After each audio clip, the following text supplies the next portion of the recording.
Good morning, જય Shri Krishna everyone. તો મેં તમને આગળના બ્લોગમાં જણાવ્યું કે મારા કાકાજીની હવનમાં બેઠા હતા. આજે અમારો પાટલો છે, અમે બેહવાના છીએ હવનમાં.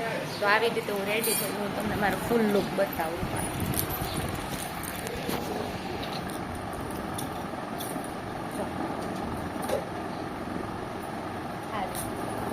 સવારની 5 વાગ્યાની ઉઠી હું, પણ વિડીયો પૂરો લેવાનો ટાઈમ નહોતો મળ્યો અને હવનમાં પણ જેટલો હું કેપ્ચર કરી હતી એટલું પૂરું કેપ્ચર કરી ત્યાં સુધી આગળ બન્યા રહો. હમણાં હવન મંડપ ઉપર જઈને ત્યારે હું બધું બતાવું. તો બા કેવી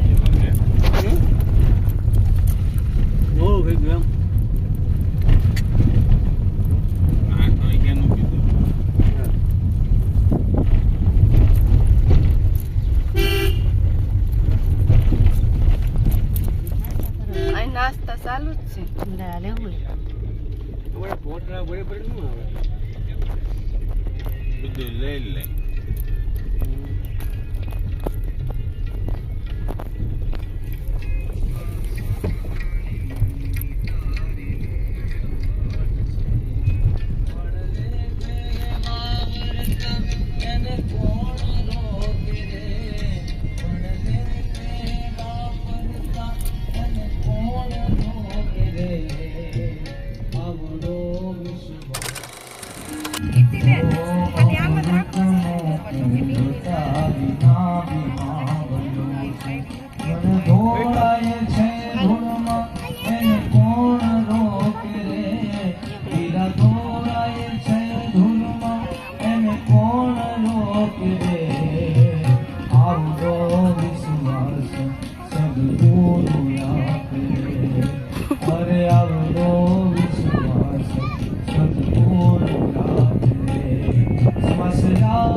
યજમાનો આવી ગયા હોય તો તિલક કરી આપજો, નાને છડી બાંધી દેજો, અને નવા હોય તો છેડા છડી પણ બાંધેલા ન હોય તો બાંધી દેજો.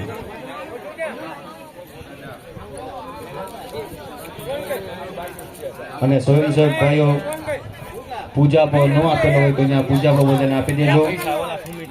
અબીર, ગુલાલ, કંકુ,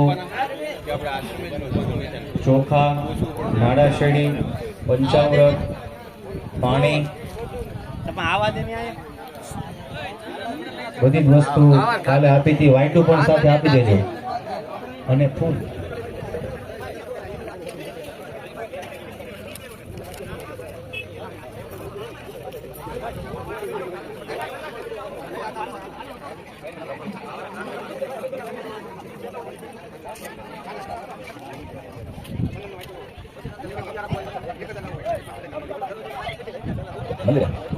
જે કોઈને સોના, ચાંદી, રૂપો, જવેરાત જે કઈ પધરાવવું હોય એ ડાયરેક્ટ મંદિરે જ્યારે અમે સમય આપીએ ત્યારે ત્યાં લઈને આપી દેજો. બરાબર? અહીંથી કોઈને કમિટી વાળું નામ આપવામાં નથી, એટલે કોઈ જાહેરાત નથી કરતા. તમારી રીતે જે પધરાવવું હોય એના મંદિરે ડાયરેક્ટ અહીંથી જાહેર કરશું ત્યારે મોકલાવી દેજો. ઓમ યાનાય ઓમ ઉદાનાય ઓમ સમાનાય સ્વાહા. એક ચમચી જળ થાળીમાં પધરાવો. મધ્ય શુક્રાય ઓમ શુક્રાય ઓમ શુક્રાય